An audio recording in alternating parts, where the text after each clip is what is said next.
बिस्मिल्लाहिर्रहमानिर्रहीम। Today we will start general mathematics BSc fourth year. Teacher name Rahila Iqbal. Book का नाम है मैथमेटिकल मेथड्स की बुक जो है हम यूज़ कर रहे हैं, और चैप्टर हमने स्टार्ट किया हुआ है मैट्रिसेस का। स्टार्ट की डेफिनेशंस और थ्योरम्स मैंने आपको बता दिए हैं। आपने वो सारे थ्योरम और एग्जांपल्स देख लेनी है। अगर कोई प्रॉब्लम हो तो फिर मुझसे डिस्कस कर लीजिएगा। आज हम स्टार्ट कर रहे हैं एक्सरसाइज 4.1। 4.1 की जो स्टार्ट के क्वेश्चंस हैं उसमें तो आपके पास ये पहला क्वेश्चन जो है एडिशन है, सब्ट्रैक्शन है। ये इजी है, ये फर्स्ट ईयर में सेकंड ईयर में आप ये सारा करके आए हुए हो। इसमें कोई ऐसी चीज़ नहीं है जो मुश्किल हो। यहाँ से जो चेंज है क्वेश्चन उसको मैं आपको एक्सप्लेन करती हूँ। क्वेश्चन नंबर 5 है, वो कहता है explain why matrices in algebra A plus B whole का स्क्वायर जो है is not equal to A का square plus 2ab plus B का स्क्वायर। और सेकंड इसका पार्ट है A square minus B square is not equal to A minus B और A plus B. वैसे हम मैथ्स में देखते हैं कि स्क्वायर का फार्मूला भी और क्या कहते हैं ये जो है ए plus B A minus B, ये हमें पता है ये इक्वल है। लेकिन जब हम मैट्रिसेस की बात करते हैं, मैट्रिसेस में ये चीज़ जो है ये हमारी क्या कहते हैं वैलिड नहीं है। कैसे, उसको हम डिस्कस करते हैं। देखें, पहला पार्ट हम स्टार्ट करते हैं ए प्लस बी होल का स्क्वायर। इसको हम लिख सकते हैं ए प्लस बी। वो स्क्वायर है, बेसिस सेम है, पावर ऐड हो जाएंगी, ऐसे हम कर सकते हैं। अब आपने क्या करना है, पहले ए को ए के साथ मल्टीप्लाई करें तो क्या आ जाएगा, ए स्क्वायर आ जाएगा, फिर ए बी आ जाएगा, फिर प्लस बी ए आएगा, प्लस बी का स्क्वायर। अब जब मैट्रिसेस की बात करते हैं तो उस वक्त हमारे पास ए बी जो है वो इक्वल नहीं होता किसके, बी ए के। यानी कम्यूटेटिव लॉ जो है इन केस ऑफ मैट्रिसेस जो है वो वैलिड नहीं होता। ए बी जो है वो बी ए के इक्वल नहीं आता। तो हमारे पास यहाँ पे हम कहेंगे ये चीज़ जो है A square plus B square, अगर ए बी बी ए के बराबर होता यानी कम्यूटेटिव लॉ होल्ड होता तो तब तो ये इक्वल का साइन आता। लेकिन मैट्रिसेस में ए बी और बी ए जो है ये इक्वल नहीं होते। दैट्स वाई ये हमारा क्या होगा, नॉट इक्वल टू आ जाएगा। ठीक है, if A B is equal to B A, अगर ए बी जो है वो बी ए के बराबर हो, जैसे हम मैथ्स में करते हैं, तो ए प्लस बी होल का स्क्वायर जो है वो इसके बराबर आ जाएगा, और ए माइनस बी और ए प्लस बी जो है वो किसके इक्वल होता है, A square plus A B minus B A minus B के स्क्वायर के। और ये नॉट इक्वल टू आ जाएगा किसके, A square minus B square के। क्यों, उसकी यही वजह है कि ए बी जो है वो बी ए के इक्वल नहीं होता। तो हम कहेंगे कि ये बात जो है ए बी जो है वो बी ए के इक्वल नहीं है। सो दैट हमारे पास ये चीज़ जो है ये वैलिड नहीं है। अगर ये इसके इक्वल होता तो फिर हमारे पास क्या आ जाता कि ए स्क्वायर माइनस बी स्क्वायर जो है वो इक्वल होगा ए माइनस बी और ए प्लस बी के। ठीक है, अब नेक्स्ट इसमें जो है ये आइडेंटिटी। अब 3x3 का मैट्रिक्स जो है ये बिल्कुल बेसिक चीज़ें हैं। क्वेश्चन नंबर 6 है, क्वेश्चन नंबर 7 है। अब ये जो पीरियड ऑफ 2 है, पीरियड ऑफ 2 में देखें कि ये ए मैट्रिक्स है। ए मैट्रिक्स को वो कहता है इज़ पीरियोडिक, ये पीरियोडिक होगा हैविंग पीरियड 2। अब पीरियड 2 का मतलब क्या है कि आपने ए को ए स्क्वायर, ए को ए के साथ मल्टीप्लाई करोगी। जब ए को ए के साथ मल्टीप्लाई करोगी तो मैट्रिसेस में हम क्या करते हैं, रोज़ को हम क्या करते हैं, कॉलम के साथ मल्टीप्लाई करते हैं। देखें, ये हमारे पास रो है, इसको मैं क्या करूँगी, बारी बारी कॉलम के साथ करती जाऊँगी। तो ये क्या हो जाएगा, 1 आ जाएगा, माइनस माइनस प्लस हो जाएगा, 2 3 6 आ जाएगा। ठीक है, प्लस माइनस माइनस आ जाएगा, और 6 2 12। इस तरह से ये सारे का सारा हम क्या करेंगे, इसको मल्टीप्लाई करते जाएंगे। तो आंसर जो है वो क्या आ जाएगा, ए स्क्वायर के बराबर आ जाएगा।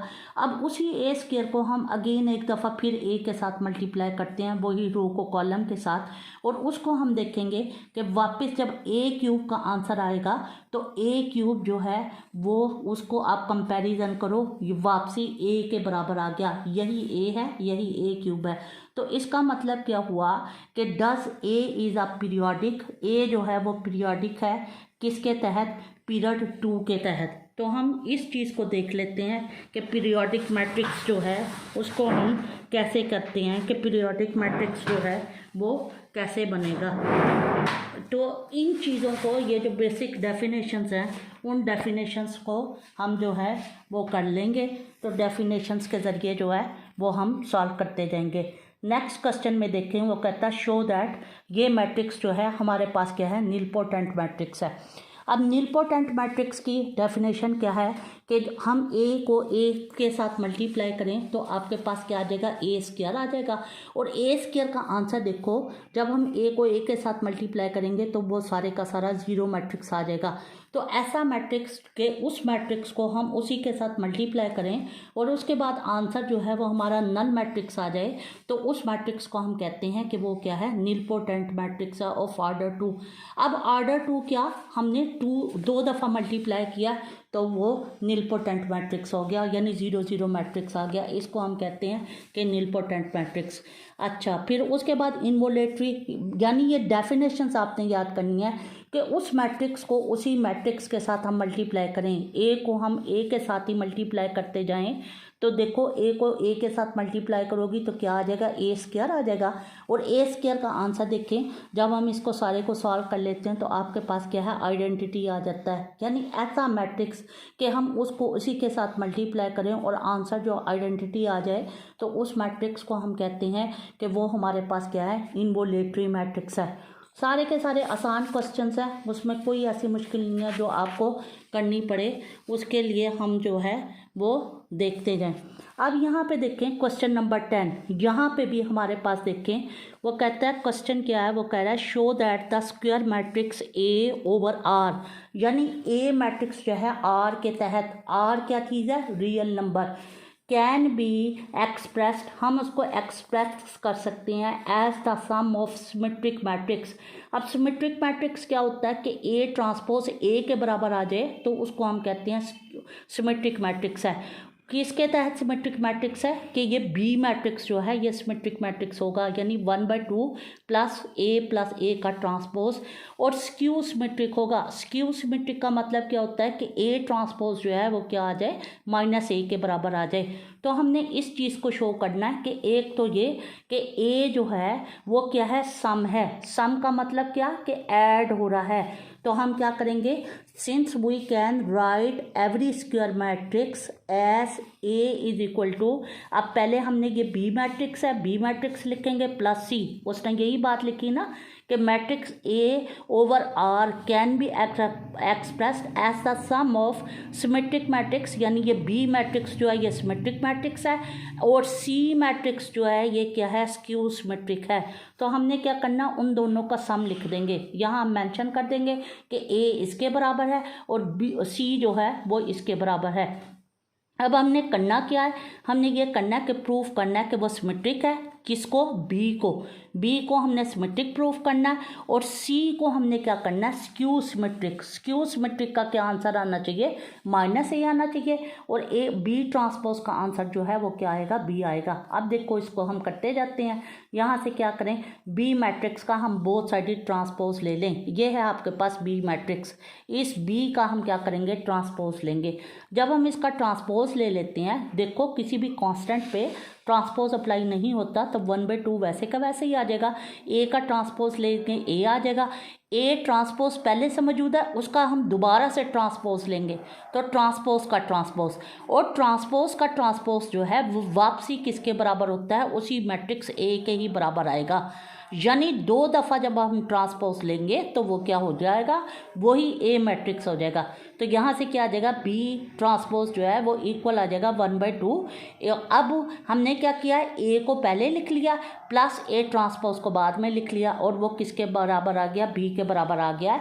यानी क्या मतलब कि बी का जो ट्रांसपोज है वो किसके बराबर आ गया है, बी के बराबर आ गया है।